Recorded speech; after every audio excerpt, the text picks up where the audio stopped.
പ്രിയമുള്ളവരെ, ലാൻഡ്സ്കേപ്പിങ്ങിൽ ശ്രദ്ധിക്കേണ്ട ചില വാസ്തു തത്വങ്ങളെക്കുറിച്ചാണ് ഇന്ന് ഈ വീഡിയോയിലൂടെ നിങ്ങളോട് ഞാൻ പങ്കുവയ്ക്കുന്നത്. ലാൻഡ്സ്കേപ്പിൽ എന്താണ് വാസ്തു എന്ന സന്ദേഹം പലർക്കും ഉണ്ടാവാം. അതിലേക്കൊരു എത്തിനോട്ടമാണ് ദ റൂട്ട്സ് ഓഫ് നിധി ഈ വീഡിയോയിൽ ഉൾക്കൊള്ളിച്ചിട്ടുള്ളത്. ഒരു പരിപൂർണമായ ജീവിതക്രമത്തിന് സഹായകരമാകുന്ന ഉപദേശങ്ങളും നിർദ്ദേശങ്ങളും അടങ്ങിയ ഒരു പൗരാണിക ശാസ്ത്രമാണ് വാസ്തുശാസ്ത്രം. ഇതിൽ ആരാമ സംവിധാനം എന്ന പ്രത്യേക ഭാഗം പൂന്തോട്ട നിർമ്മാണത്തെയും പരിപാലനത്തെയും കുറിച്ചുള്ളതാണ്. ഒരു ഭൂപ്രദേശത്തിൻ്റെ സ്വാഭാവികമായ ഘടനയിൽ നിന്നും മാറ്റം വരുത്തി സവിശേഷവും നയനാനന്ദകരവുമായ ഒരു കൃത്രിമ പ്രകൃതിയെ കലാപരമായി സൃഷ്ടിക്കുന്ന ഏതൊരു പ്രവൃത്തിയെയും ലാൻഡ്സ്കേപ്പിംഗ് എന്ന് പറയാം.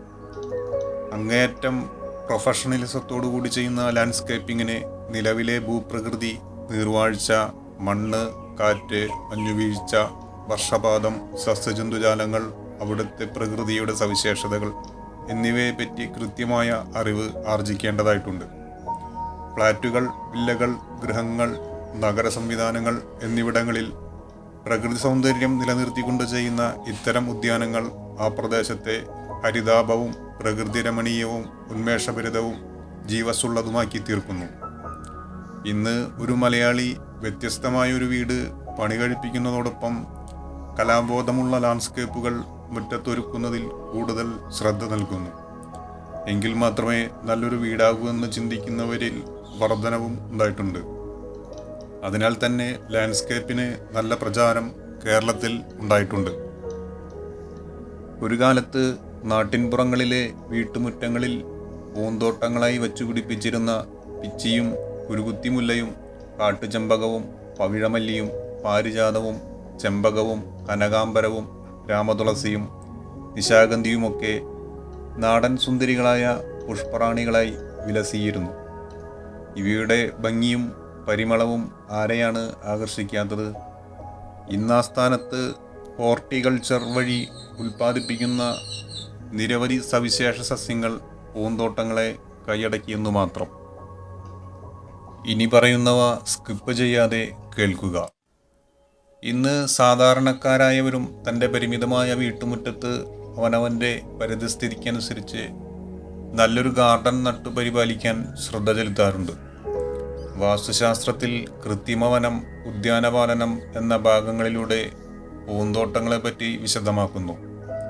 പൂന്തോട്ടത്തിൻ്റെ സ്ഥാനം, അവിടെ വച്ചുപിടിപ്പിക്കേണ്ട വൃക്ഷലതാദികൾ, വള്ളിക്കുടിലുകൾ, പ്രതിമകൾ എന്നിവ സ്ഥാപിക്കുന്നതിനെക്കുറിച്ചും വിശദമായി പ്രതിപാദിക്കുന്നു. പൊതുവെ 3 ശൈലികളാണ് പൂന്തോട്ട നിർമ്മാണത്തിലുള്ളത്.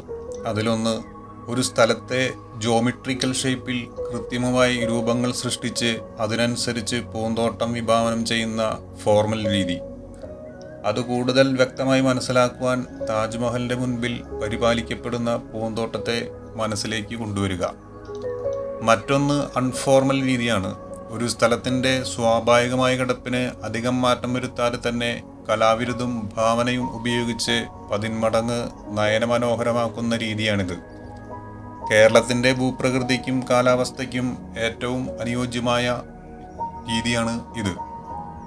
ഇതെന്തെന്ന് മനസ്സിലാക്കാൻ ഗോൾഫ് ക്ലബ്ബുകളെ മനസ്സിലേക്ക് കൊണ്ടുവരിക.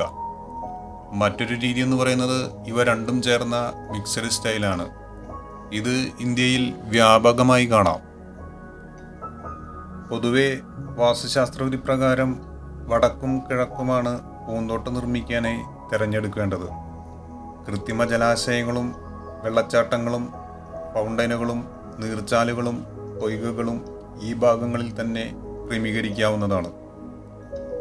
ഇവിടങ്ങളിൽ തന്നെ പക്ഷികൾക്കുള്ള വിശ്രമ കേന്ദ്രവും ഒരുക്കാവുന്നതാണ്. പക്ഷേ ആ കേന്ദ്രങ്ങൾ പക്ഷികൾക്ക് സ്വതന്ത്ര വിഹാരത്തിന് ഉതകും വിധമായിരിക്കുകയും വേണം. പ്രധാനമായും 8 തരം സസ്യവർഗ്ഗങ്ങളാണ് പൂന്തോട്ടത്തിൽ വച്ചുപിടിപ്പിക്കാനായി ശാസ്ത്രം നിർദ്ദേശിക്കുന്നത്. അതിൽ ഔഷധി വിഭാഗത്തിൽപ്പെടുന്ന ഔഷധ ഗുണമുള്ള സസ്യങ്ങൾ, വനസ്പതി വിഭാഗത്തിൽപ്പെടുന്ന പൂക്കാതെ കായ്ക്കുന്ന സസ്യങ്ങൾ, അതുപോലെ തന്നെ വൃക്ഷവിഭാഗത്തിൽപ്പെടുന്നവ, ഗുച്ഛം എന്ന വിഭാഗത്തിൽപ്പെടുന്ന കുറ്റിച്ചെടികളും, ഗുൽമം എന്ന വിഭാഗത്തിൽപ്പെടുന്ന നീരുള്ള സസ്യങ്ങൾ, തൃണവർഗത്തിൽപ്പെടുന്ന പുൽവർഗ്ഗങ്ങൾ, പ്രധനവർഗത്തിൽപ്പെടുന്ന നിലത്തു പടരുന്ന സസ്യങ്ങൾ, വലിയ വിഭാഗത്തിൽപ്പെടുന്ന ചുറ്റിപ്പടർപ്പുകളും അതുപോലെ തന്നെ ചുറ്റി ഉയരുന്ന സസ്യങ്ങളും ഈ വിഭാഗത്തിൽപ്പെടും. മേൽപ്പറഞ്ഞ എല്ലാ സസ്യങ്ങളും ഒരു ചെറിയ സ്ഥലത്ത് നട്ടുപരിപാലിക്കൽ സുസാധ്യമല്ല.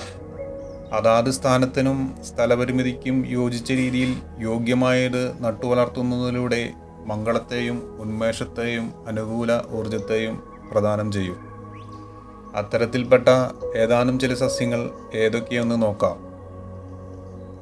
ആര്യവേപ്പ്, അശോകം, പുന്ന, നെന്മേനിവാക, വെറ്റിലക്കൊടി, കളിയടയ്ക്ക, കദളിവാഴ, കുരുക്കുത്തിമുല്ല, പിച്ചകം, ചമ്പകം, ഞാവൽ, പ്ലാശ്, അശോകം, നെല്ലി, മാവ്, മുന്തിരി, മധുരനാരകം, നീർമാതളം, മാതളനാരകം, കരിങ്ങാലി, നീർക്കടമ്പ്, നീർമരുത്, ഇലഞ്ഞി, ഉങ്ങ്, മയിലെള്ള്, കുമ്പളം, താമര, ഗുൽമോഹർ, വേങ്ങ, ദേവദാരു, പ്ലാശ്, കണിക്കൊന്ന, ചുവന്ന മന്ദാരം, നാണംകുടുങ്ങി മന്ദാരം, രാജമല്ലി, പവിഴമല്ലി, റോസ്, ബോഗൺവില്ല, ഓർക്കിഡ്, ആന്തൂറിയം, ഉറുമാമ്പഴം, തുളസി, ചെത്തി, നന്ദ്യാർവട്ടം എന്നീ തുടങ്ങിയവ വളർത്താവുന്നതാണ്.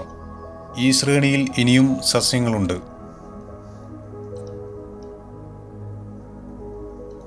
ഇനി പൂന്തോട്ടത്തിൽ പാടില്ലാത്ത സസ്യങ്ങളെ പൊതുവായി പറഞ്ഞു പോവുകയാണ്.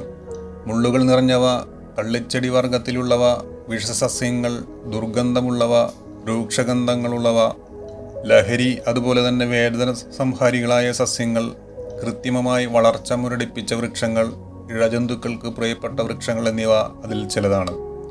അരളി, പൊതളം, കാഞ്ഞിരം, താന്നി, കുന്നി, ആവണക്ക്, ശതാവരി, വെളുത്തുള്ളി, ആനച്ചേമ്പ്, കുടകപ്പാല, തിരുക്കള്ളി, എരുമക്കള്ളി, കള്ളിപ്പാല തുടങ്ങിയ ശ്രേണിയിൽപ്പെട്ടവ ഒഴിവാക്കാൻ ശ്രമിക്കുക. ഇതിലൂടെ നയനാനന്ദകരവും മനസ്സിനെ പ്രസാദിപ്പിക്കുന്നതും മംഗളത്തെ ചെയ്യുന്നതുമായ നല്ല പൂന്തോട്ടങ്ങൾ നിങ്ങളുടെ സ്ഥലത്തിനനുസരിച്ച് കലാപരമായി നിങ്ങൾക്കും ചെയ്യാവുന്നതാണ്.